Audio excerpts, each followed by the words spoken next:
Hello students, मैं सुदेश आप सभी का फिर से स्वागत करती हूं आज की साइकोलॉजी की क्लास में।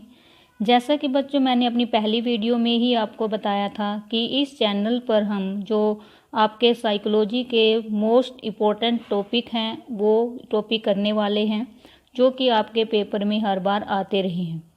जैसे बच्चों आप एक सीरियल देखते थे शक्तिमान, तो शक्तिमान सीरियल में क्या होता था, शक्तिमान सीरियल के एंड में तो वहाँ पर शक्तिमान कुछ छोटी छोटी मगर मोटी बातें दिखाते थे, है ना। तो ऐसे ही हम इस टॉपिक या इस जो आपके साइकोलॉजी है इसमें करने वाले हैं अपने इस चैनल पर, जिसमें क्या होगा कि आपके जो छोटे छोटे टॉपिक या छोटी छोटी वीडियो में आपको बहुत इम्पोर्टेंट टॉपिक करवाएंगे। यानी छोटे छोटे टॉपिक लेकिन आपके लिए बहुत ज़्यादा इम्पोर्टेंट होने वाले हैं किसी भी टीचिंग वैकेंसी या एग्ज़ाम के लिए। तो चलिए बच्चों, आज हम अपना साइकोलॉजी का एक और इम्पोर्टेंट टॉपिक कर लेते हैं और इस टॉपिक का नाम है ट्रांसफ़र ऑफ लर्निंग, यानी अधिगम का स्थानांतरण। अधिगम क्या होता है ये आप पहले पढ़ चुके हैं। अधिगम क्या है? अधिगम का मतलब है बच्चों सीखना। तो यहाँ पर जो सीखने का स्थानांतरण यानी अधिगम का स्थानांतरण क्या होता है, कितने प्रकार का होता है और किस तरीके के प्रश्न बनते हैं, उन सब के बारे में हम बात करें। तो चलिए देखते हैं अधिगम का स्थानांतरण या ट्रांसफ़र ऑफ लर्निंग क्या है। जब एक परिस्थिति में किया गया अधिगम दूसरी परिस्थिति में हमारी क्रिया पर प्रभाव डाले, इसे ही अधिगम का स्थानांतरण कहते हैं। यानी जब हम कोई भी चीज़ सीखते हैं, किसी भी चीज़ का अधिगम करते हैं, वो अधिगम जो हमने किया है, वो ज्ञान हमने जो प्राप्त किया है, उसके बाद जब हम दूसरा ज्ञान प्राप्त करते हैं तो जो पहले ज्ञान प्राप्त किया था उसका दूसरे ज्ञान प्राप्ति पर क्या प्रभाव पड़ेगा, उसको ही हम क्या बोलते हैं, अधिगम का स्थानांतरण कहते हैं। जैसे मान लीजिए किसी ने साइकिल चलाना सीखा, उसके बाद दूसरा कार्य उसने क्या सीखा, वह मोटरसाइकिल चलाना सीखना चाहता है। तो पहले उसने साइकिल चलाना जब सीखा और फिर मोटरसाइकिल चलाना सीखना चाहता है, तो उसमें जो साइकिल चलाना सीखा था उसका उस पर कैसा प्रभाव पड़ेगा, अच्छा प्रभाव पड़ेगा, क्योंकि उसके आधी चीज़ें पहले ही उसे आ चुकी हैं। यानी साइकिल चलाने का ज्ञान मोटरसाइकिल चलाने में उसके लिए हेल्पफुल होने वाला है। तो इसको हम क्या बोलते हैं, अधिगम का स्थानांतरण कहते हैं। तो चलिए आगे देखते हैं कि अधिगम का स्थानांतरण कितने प्रकार का होता है। यानी अधिगम स्थानांतरण के प्रकार, तो अधिगम स्थानांतरण यहाँ पर हम देख सकते हैं कि दो प्रकार के हैं। पहला है मुख्य प्रकार और दूसरा है बच्चों गौण प्रकार। मुख्य प्रकार में पहला आपके लिए होगा सकारात्मक, दूसरा है नकारात्मक और तीसरा है शून्य। और ऐसे ही गौण प्रकार भी आगे 3 प्रकार के हैं। यहाँ पर एक बहुत ही इम्पोर्टेंट बात मैं आपको बता दूँ कि जो आपके गौण प्रकार हैं वो क्या हैं। जो आपके मुख्य प्रकार का पहला टाइप है ना, सकारात्मक प्रकार, इसी के आगे पार्ट होते हैं। जब आप सकारात्मक अधिगम स्थानांतरण को समझ लोगे तब हम गौण प्रकार को समझेंगे। यानी मुख्य प्रकार 3 टाइप के हमने बताए और उसके बाद गौण प्रकार भी आगे 3 प्रकार का है। देखिए, पहला है क्षैतिज यानी हॉरिजॉन्टल, दूसरा है ऊर्ध्व यानी कि वर्टिकल और तीसरा है द्विपार्श्विक यानी कि बिलैटरल, यानी कि इसको द्विपक्षीय भी हम कहते हैं। तो चलिए पहले हम मुख्य प्रकार को समझ लेते हैं। यानी अधिगम स्थानांतरण के मुख्य प्रकार। मुख्य प्रकार में पहले मैंने बताया सकारात्मक स्थानांतरण या पॉजिटिव ट्रांसफ़र, इसको हम इंग्लिश में बोलेंगे। देखिए क्या है, जब एक कार्य में सीखा गया ज्ञान दूसरे कार्य में सहायता करता है तो उसे सकारात्मक स्थानांतरण कहते हैं। यानी जब हमने कोई ज्ञान प्राप्त कर लिया उसके बाद दूसरा ज्ञान प्राप्त करते हैं तो पहला ज्ञान दूसरे ज्ञान में मदद करता है तो उसे हम सकारात्मक स्थानांतरण कहते हैं।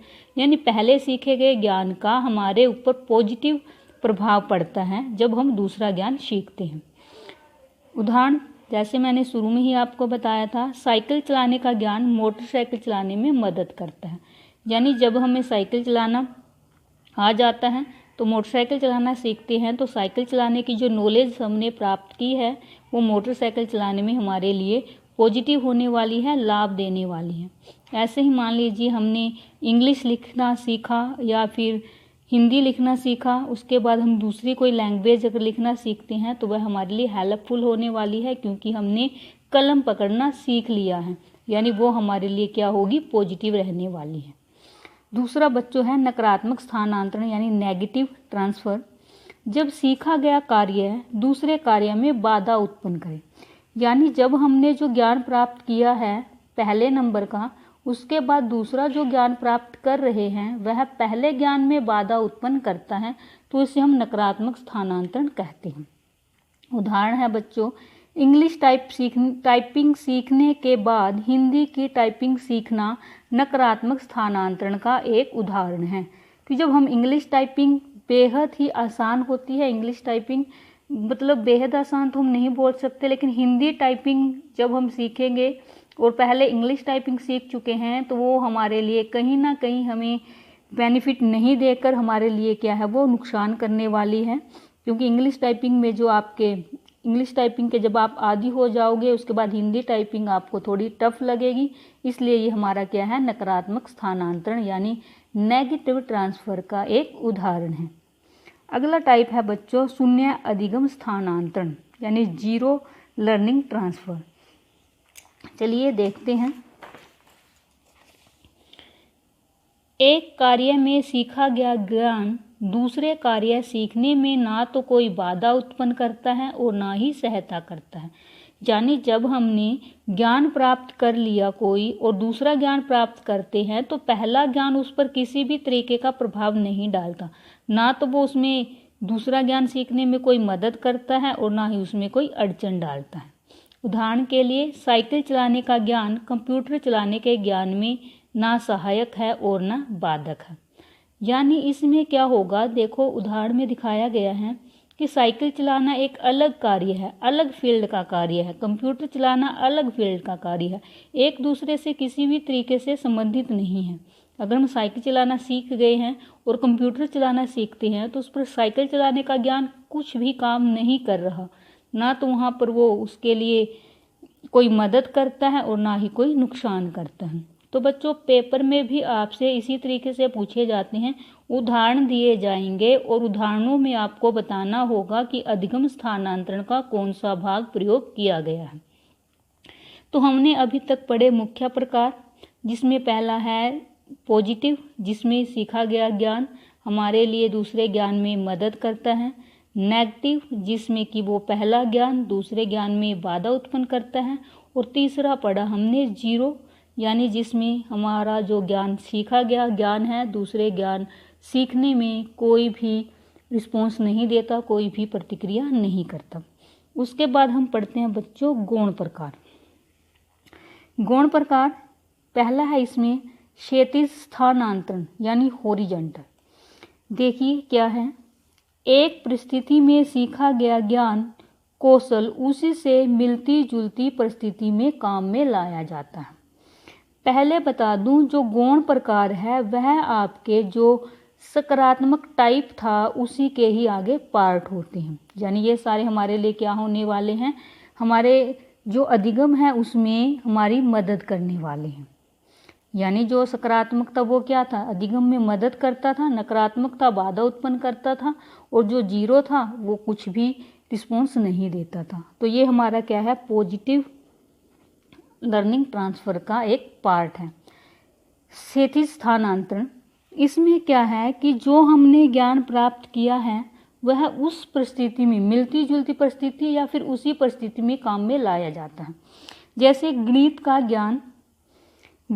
ज्ञान दैनिक जीवन में पैसे संबंधी कार्यों में मदद करता है। यानी हमने जो गणित सीख लिया है और जो हम दैनिक जीवन में गणित में कार्य करते हैं, जोड़ घटा भाग, ये सारे कार्य जो हम करते हैं वह हमारे दैनिक जीवन में काम आने वाला है।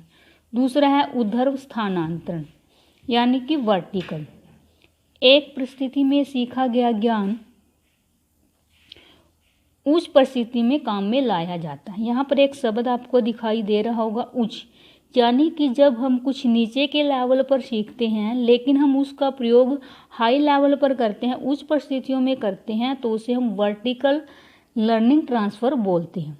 उदाहरण 5वीं कक्षा में पढ़ा हुआ 6ठी या 7वीं कक्षा में काम में आता है, तो यह आपका ऊर्ध्व स्थानांतरण कहलाता है।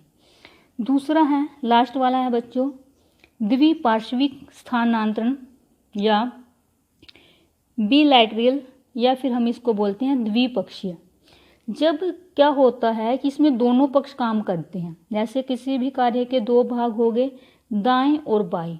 यदि दाएं भाग का कार्य बाएं भाग से करवाया जाए तथा बाएं भाग का कार्य दाएं भाग से करवाना प्रशिक्षण देकर, तो वो आपका क्या होगा, द्विपक्षीय स्थानांतरण होगा। उदाहरण के लिए दोनों हाथों से लिखना। जैसे कुछ बच्चे क्या होते हैं, लिखना वो दोनों हाथों से कार्य कर सकते हैं, यानी कोई भी कार्य हम जब दोनों भागों से करेंगे तो उसको हम द्विपक्षीय स्थानांतरण या बिलैटरल स्थानांतरण बोलते हैं। तो बच्चों, उम्मीद है आपको ये मेरी क्लास जो आपका टॉपिक था लर्निंग का स्थानांतरण आपको समझ में आया होगा। अगर आपको वीडियो पसंद आ रही है तो प्लीज़ वीडियो को लाइक शेयर करें और चैनल को सब्सक्राइब करें। Thank you.